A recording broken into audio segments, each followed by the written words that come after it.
The Chicago Bulls went toe-to-toe yesterday with the team with the best record in the NBA, in the Cleveland Cavaliers, down to the point to where it was tied in the fourth quarter. Now, the Chicago Bulls still lost that game by 22 points, but they showed a lot of the resolve for the Chicago Bulls. We're going to talk a little bit about that, but we're going to talk about what the Bulls' long-term plan is, because I think I'm starting to see what AK's long-term plan is, and that includes the free agency in 2026. We're going to get into all that plus more right after this. You are now tuned in to Chicago Bulls Central, your number one place for all Chicago Bulls news and content.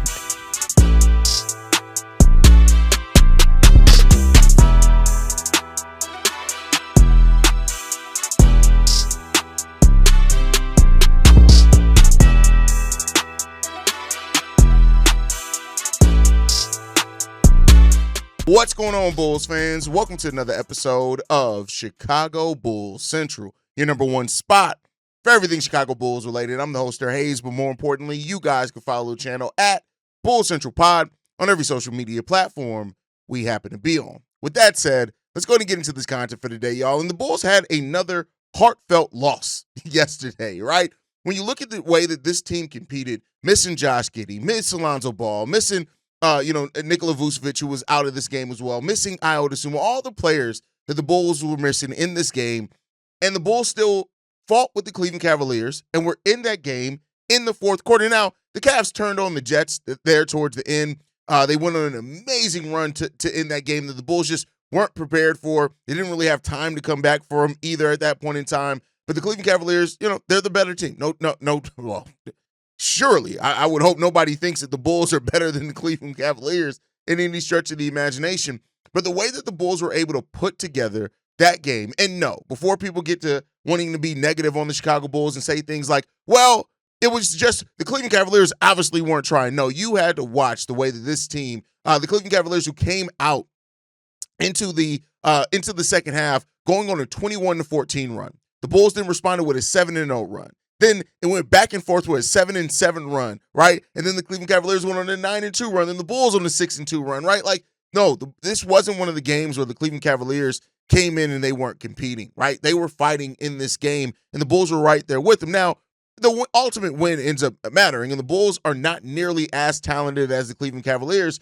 And you look at that 32-10 stretch to end the game by the Cleveland Cavaliers. From about 6.5 minutes left in the fourth to the end of the game, the Cleveland Cavaliers absolutely looked at the Bulls and said, all right, little bro, thanks for showing up, but this is us. They had 32 points, 9 rebounds, 11 assists in that time. They went 12 of 14 from the field for 85%, whereas the Bulls only shot 33% overall from the field. They got to the free throw line more, and overall, they just performed in that one way better than the Chicago Bulls in the fourth quarter of the game. But again, like I like to say, and what I've been saying with this Bulls team, and the thing that makes this Bulls team and this run special is that this team competed and they fought with heart throughout this game.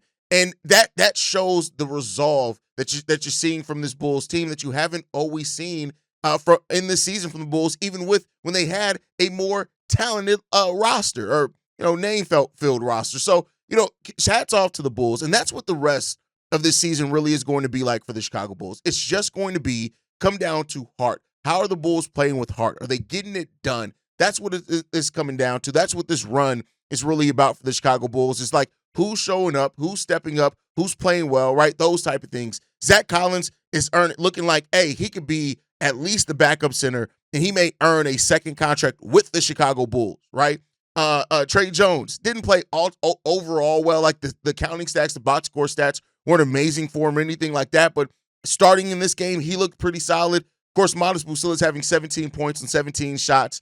But overall, like having still an impact on this game, it was good to see the Bulls play with heart. And that's just what we're going to see. That's the best thing that we can hope to see from this team in the remaining part of the season. Can they continue to play with that heart, with that determination, and how many games is that going to help them be in, right? That's what the rest of the season is really about for this Bulls team. And in some ways, it's just fun to just embrace that part of it, right? Just embrace the fact of watching these young guys develop and figure it out on the fly. Like, you saw things in yesterday's game, right? Like even with Buzelis, and while you still get veterans like THC having big performances and getting minutes like that, and I would absolutely love Dalen Terry and Julian Phillips to really start, playing a little bit better, giving the Bulls a little bit more, taking advantage of this opportunity. I think it's coming down to the point where between now and I know that people are like, well, you could already tell that Dalen Terry isn't going to be an NBA player, but I do think between now and like next year's trade deadline, like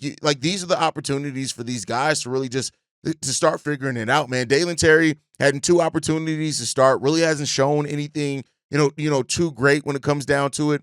This was only his 152nd game played as well over his almost 3 years in the NBA, which is crazy. When you think about the fact it's an 82-game season, right? Like, so still some things to figure out. But this is the time, right, where it's just like go out there, play free, play together, and just have some fun, right? And like I've said before, like the Bulls are playing a fun brand. Yesterday's game was a fun game to watch. Now it ended like shit because of that 32-10 run by the Chicago Bulls, but it still was a fun game to watch because you're seeing some of the guys that are going to be a future part of your team, or even seeing guys like a Zach Collins, who now you may have looked at the beginning or right after that Zach LaVine trade and be like, we got Zach Collins back, and now you could be looking at Zach Collins and saying, hey, if we draft a center next year, right, and trade Nikola Vucevic, you have a center of whoever the new center is.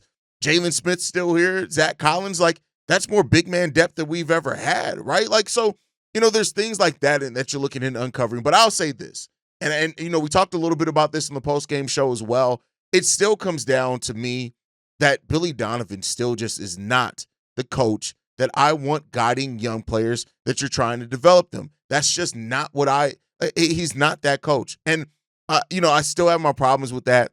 I think when you look at Modest Buzelis and the fact that, yes, he's playing minutes. Yes, he's going off instincts. Yes, the players are empowering him, trying to catch him on lobs and things like that, but like we're still not running any sets for Modest Buzelis. We're still not running any plays for these guys. And when you look at guys like Dalen Terry and Julian Phillips, guys that really can't create their own shot, you need to be running some plays for them, especially if you're trying to figure out what you have in them. So there's some good in it, and still some kind of things that we already knew and already had a feeling on, like, hey, this is going to be a concern with this coaching staff that's still there. Like Billy Donovan as a head coach, that's there to develop players, still leaves so much to be desired, at least in my opinion, right? Like, and that's the person that's going to be guiding these first 2 years. And in yesterday's post-game show, I made the comparison, like, really, when you look at it, Billy Donovan is Vinny Del Negro, but he just has a college resume.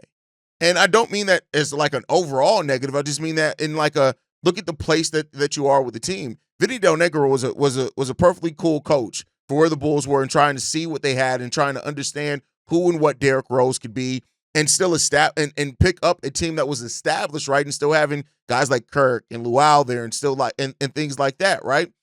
But when you watch Billy Donovan and you watch the way that some of these sets are run and the way that some of these players get or lack thereof get into their offense, like Billy Donovan, when it comes down to, he's just not an amazing X's and O's coach, right? He's a good foundational coach, right? To say that if you have a good foundation, he can get the most out of that. If you have veterans, he can get a lot out of that, right? For what it's worth, right? But he's not really a coach that you look at and you're like, he's going to be creative. He's going to help these guys understand the advanced part of basketball. Like that's just not who Billy Donovan is, in my opinion. I haven't seen that from him, and you kind of expect that from a guy who built his Hall of Fame resume off college, right? You expect it to be better than that. So it's just those little things, of course. But at the end of the day, like to be a team that is so far away from being competitive in any shape, form, or fashion, I just worry about it. Now we have the player development department in Peter Patton, right? And we need that. When you have a coach like Billy Donovan, you need a player development department because Billy Donovan isn't going to do it. You got Wes Unseld, you got Dan Craig, 2 coaches that have been heads of development for teams that have won titles, right? In the Miami Heat and in the Denver Nuggets, right? So you've seen those aspects of it. So hopefully this thing is gonna, we start seeing kind of a more clear path now that we have cleared out Zach LaVine. Now that DeMar DeRozan is gone, Caruso's gone. Nikola Vucevic is probably going to be next up in this offseason, especially if we draft a center with having Jalen Smith and Zach Collins under contract next year. We've already heard that they've done the groundwork for a Nikola Vucevic trade. So, Vuce then is gone, right? So you got to start trying to, the safety nets are all ripped away, right? And now that new safety net could become Kobe, but then Kobe's inconsistent, right? So you got to hope that if Billy's going to stay on, that he understands and maybe we start seeing something in him that we just haven't seen. But then again, I still think that my point is that we're going to develop and get the most out of these guys. I just don't think that's ever going to come with Billy Donovan, of all coaches, being the head coach of the Chicago Bulls team. That's my personal opinion. I would love to be proven wrong on that, but that's just where I stand right now personally. You guys can let me know how you feel down below. Now, with that said, I do want to talk about another aspect, right? We've talked a lot about AK's plan or lack thereof going forward. The Bulls regained all their own first-round picks. We own every first-round pick that we have now until we trade another one. So we have all our own first-round picks out there, right? We got some second-round picks. We recouped some seconds in that. We do have a second-round pick in this upcoming draft. And clearly there is a new, younger phase coming into the Bulls. You got Josh Giddey, you got Modest Buzelis, right? You got these guys. You got another draft pick coming in this year. Again, the Bulls probably still going to make that play in. I just don't see a world in which they don't. They just don't need to make it out that play in. But it's clear that the path is now going younger. But, in yesterday's episode, I really kind of roasted AK for the lack of communication, lack of kind of understanding and where the Bulls are. But I think I'm starting to see where AK is hoping that this team could pivot at.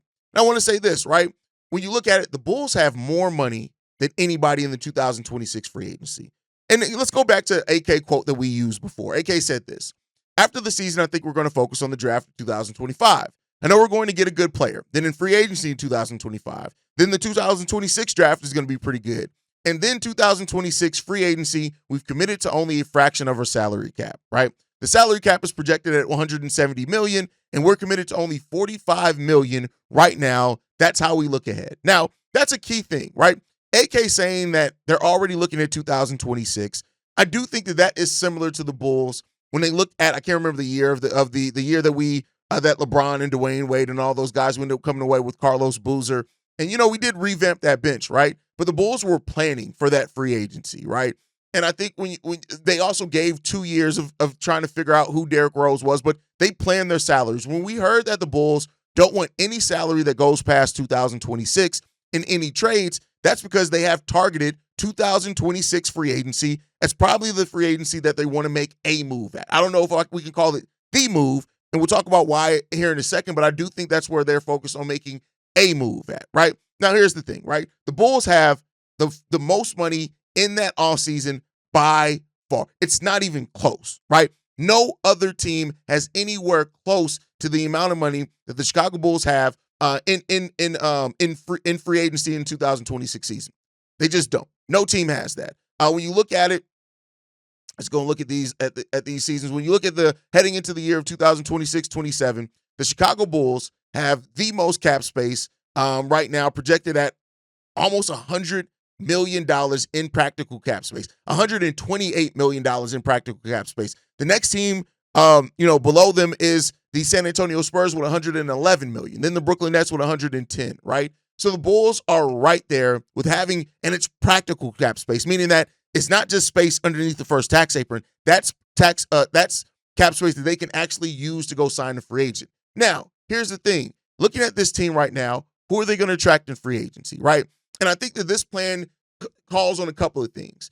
If the Bulls want to be players in the 2026 free agency and attract a free agent to come here, it means that 3 players are a key to that, right? And I'm leaving off Kobe in this one because he's over 25 at this point, and I think it's more about refinement than growth of his game, but even if he is still around, right? So, you got to hope that Josh Giddey, Modest Buzelis, and who you draft in 2025 are starting to look like young players that got some shit together, right? Josh Giddey, we've seen what he's done here since the All-Star break. If he has a full season of that next year, that's one step you're off to the races.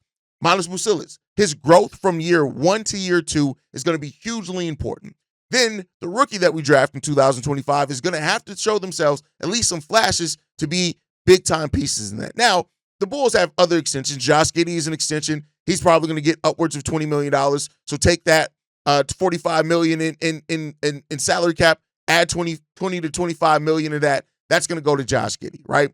Kobe and Ayo are free agents that offseason. We'll see what the Bulls end up doing with those guys, right? But other than that, you could re-sign a Zach Collins for depth and things like that. But you could wait till you're able to make that swing in free agency. So let's look at some of the free agents that are available, right? Outright unrestricted free agents. You got Luka, Kevin Durant, Kyrie Irving, Dame Lillard, James Harden, Jaren Jackson Jr., De'Aaron Fox, Trae Young, Mikal Bridges, Kristaps Porzingis, Austin Reeves, Naz Reid, Andrew Wiggins, Isaiah Hartenstein, PJ Washington. Some of the biggest names that are available on the free agent market there. Kevin Durant, I don't know at that point, Kevin Durant will be 39 years old, I believe. I'm not into that.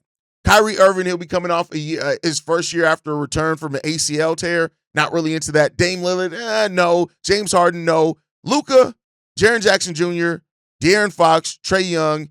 Make a conversation for that. Now, Luka, he's with the Lakers. I don't see any way in hell the Lakers let him go. Jaren Jackson Jr. would be an interesting piece there. Now, that's not necessarily, you're not looking at that as the piece that's like, oh my God, at least not right now. They're like, boom, we become a championship contender. But you can see some of the ways that some of that could fit, right? But then I think what's more interesting is the restricted free agents. That's the key here. Now, restricted free agents, some of those guys are going to re-sign. They're going to get extensions or whatever it is, right? But if the Bulls have the most money in the salary cap at that point, in free agency, you can offer a deal potentially that another team has to question if they're going to match or not. The restricted free agents in that time, Paolo Banchero, Jalen Williams, Chet Holmgren, Dyson Daniels, Jabari Smith, Jaden Ivey, Ben Mathurin, Keegan Murray, Jalen Duren, Jeremy Sohan. Those are just some of the guys that become available as restricted free agents in 2026. Now, maybe I'm giving AK too much credit, right? Maybe I'm saying that AK is looking at this and really it's just the Reinsdorfs being cheap and wanting to clear the deck, right? But I think when you look at that 2026 free agency, if you have three young players in Modest, Josh Giddey, and who we draft that show themselves to be the makings of a really good young core, I can see one of those restricted free agents because keep in mind, those are still young players, probably in their fourth or fifth years in the league, wanting to join a young core that looks like it's on its way up, right? And that's the question that you have to ask here. Now, in no way am I saying let's skip the process and start looking forward just to that, right? And I'm not saying that AK gets any credit for clearing a potential cap space to sign a potential free agent that we don't know if anybody's even going to want to sign to come here. The Bulls have never really been big players in free agency, right? We've never really been that team that makes a big splash of free agency that drastically changes the direction of this team. But if you're in a position with a young core that's bright, maybe you can, right? And a plan is better than no plan. And while I have been saying that AK's in over his head, that he has no plan, maybe that is the plan, right? Now that's a big maybe. And you can't say that that's gonna work out because, again, the Bulls drafting right, the Bulls developing, these are all things that we have huge questions about with this franchise. But it is something that you can see that they're looking towards that offseason. Now, are they going to be able to do anything, right? Are they going to be able to actually nail it home? I'll say this, right? They signed Alex Caruso. They were able to get Lonzo Ball in here. So anything is possible, right? DeMar DeRozan was more of he struck out in his main destinations that he wanted to go to. The Bulls ended up having the money, so they were able to get him. You know, things like that. That could be another option there. And I'll say this, if you're able to sign a restricted free agent in 2026, it means that you haven't really tried to jumpstart the process like you did with DeMar DeRozan and Nikola Vucevic, because at that point, probably getting a young player that's still 25, 26 years old, right? So you're not really hugely jump-starting your process or your path, right? So that's a thing to look towards. Again, I could be looking more, people say, Hayes, why don't you apply for GM because they'll never hire me, and I don't want the stress. But maybe I'm giving AK too much credit then. Maybe that's just my fan mode trying to find and latch on to something that can show some type of semblance of this front office looking like they know what the hell they're doing. That could very well just be me trying to rationalize bullshit.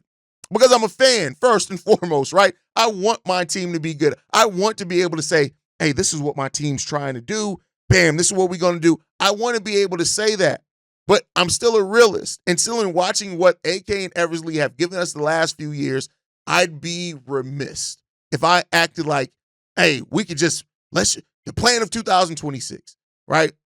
Unfortunately, like John Paxson had earned that at that point, right? We had seen John Paxson sign and draft good players, develop players, right? So it was easier to believe that going into that free agency where they signed Carlos Boozer, where Dwayne Wade and LeBron and Chris Bosh and Amari Stoudemire, with those guys available, it was easier to believe that they had a plan there. And I'll say this, even when you go back and look at it, they missed out on all the top free agents. We signed Carlos Boozer, and then we filled out our bench with C.J. Watson, Kyle Korver, right? We got guys, and then we turned around and had the best record in the league. Now, Derrick Rose stepped up hugely and became an MVP caliber player in that time as well. And that is a little bit of the cooking that AK is hoping for as well. If one of these guys, if Modest Buzelis, by that point, year 3, is looking like a player that's going to touch maybe being star, if Josh Giddey looks like that player that can be the player, the point guard that can average almost a triple-double, you never know what that's going to look like then, right? So, we'll see. It's still a big what if, as this team and this franchise has been. We're the what if Bulls, but we see what they got planned and in store. But let me know what you guys think on all that down below. Make sure you guys are following the show at Bulls Central Pod. You can send us any feedback, questions, comments, concerns, bullcentralpod@gmail.com. Lastly, if you want to leave a text message and our voicemail for the mailbag, the number to do so, 773-270-2799. We are the number one spot for everything Chicago Bulls related, but that's thanks to you lovely and beautiful people. And like we like to end every episode on, go Bulls. Love you guys. See you right again, y'all. Peace. This has been a presentation of the Break Media.